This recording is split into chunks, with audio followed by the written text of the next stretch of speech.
So ayan, yung moisture 100%. Dali. Wala tayong temperature. Reset muna natin.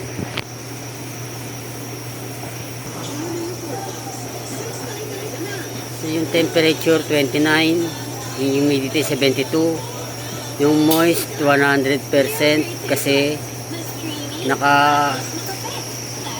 yung sensor ay nakababad sa tubig.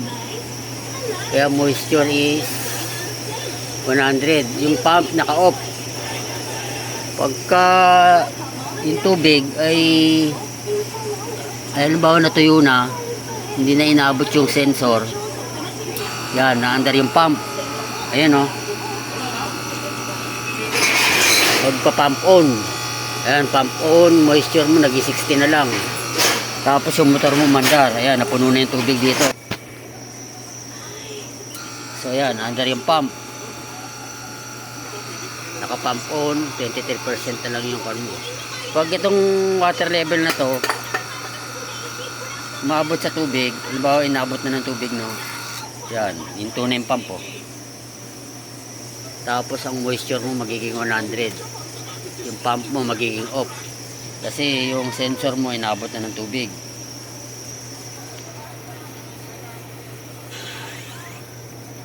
Ngayon naman, pag yung sensor, ito yung sensor sa smoke, testing natin. Ayan, nag-alarm, smoke alert, check the area.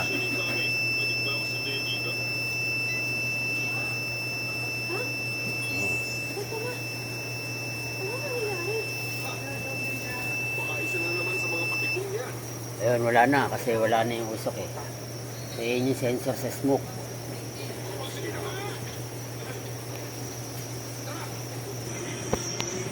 Tapos yung SIM card, ito may nakalagay SIM card oh. SIM card. So ang position ng SIM card natin ay pag ganon, bigyan nyo lang dito. Yan, tapos tulak nyo lang.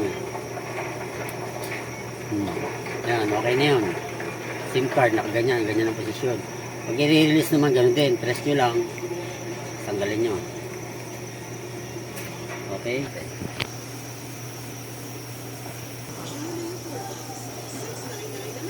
So, yung temperature 29, yung humidity 72, yung moist 100% kasi naka 100. Yung pump naka-off.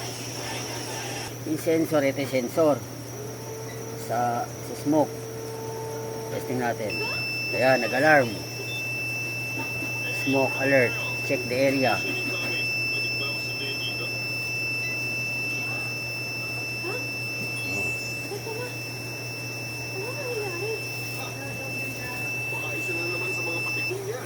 Ayun, wala na kasi wala na yung usok eh.